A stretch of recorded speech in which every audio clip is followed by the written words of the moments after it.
அன்பு நண்பர்களே, அனைவருக்கும் அன்னை சமையல் உமாவின் அன்பான வணக்கங்கள். இன்னைக்கு அன்னை சமையல்ல பார்க்க போகிறது சூப்பரான சைட் டிஷ் வாழைக்காய் வறுவல். இந்த வாழைக்காய் வறுவல் பார்த்தீங்கன்னா நல்ல மீன் வறுவல் டேஸ்ட்ல இருக்கும். வாங்க வாழைக்காய் வறுவல் எப்படி செய்யறதுன்னு பார்க்கலாம். கடாயில் தேவையான அளவு தண்ணி சேர்த்துக்கலாம்.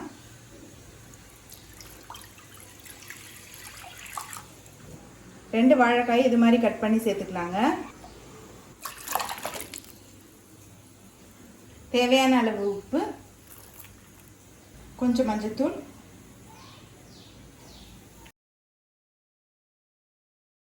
இப்போ வாழைக்காய் முக்கால் பதம் வேகிற வரைக்கும் வெயிட் பண்ணலாம்.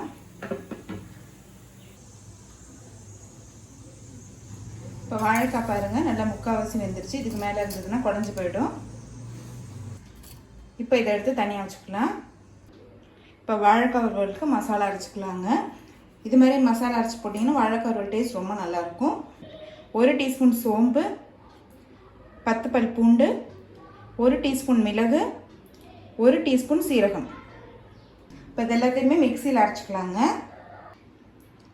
கொஞ்சம் உப்பு, நம்ம வாழைக்காய் வேக வைக்கும் போதே பாதி உப்பு சேர்த்துருக்கோங்க. அதனால் இப்போ அதுக்கேற்ற மாதிரி தான் நான் உப்பு சேர்க்குறேன்.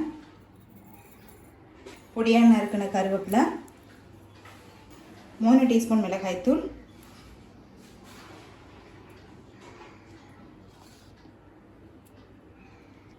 இப்போ அரைச்சி வச்சுருக்க மசாலாவை இது கூடவே சேர்த்துக்கலாங்க. இப்போ இதை நல்லா மிக்ஸ் பண்ணிக்கலாம்.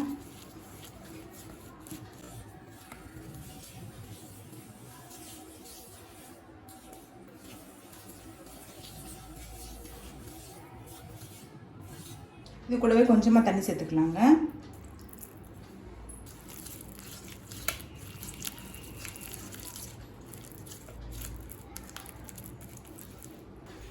வேக வச்ச வாழைக்காய் இது கூடவே சேர்த்துக்கலாங்க.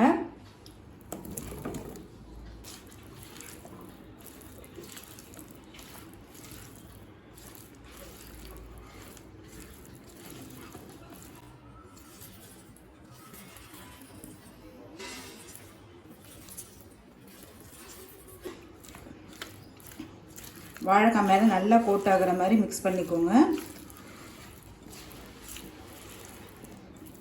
இப்போ நல்லா மிக்ஸ் பண்ணியாச்சு.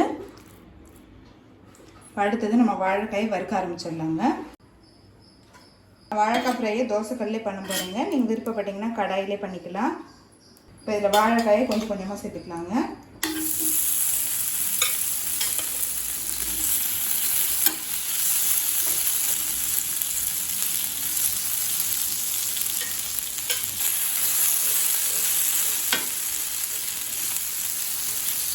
ஸ்டவ்வை மீடியம் ஃப்ளேமில் வச்சுட்டு நல்லா ஃப்ரை ஆகிற வரைக்கும் வெயிட் பண்ணுங்கள்.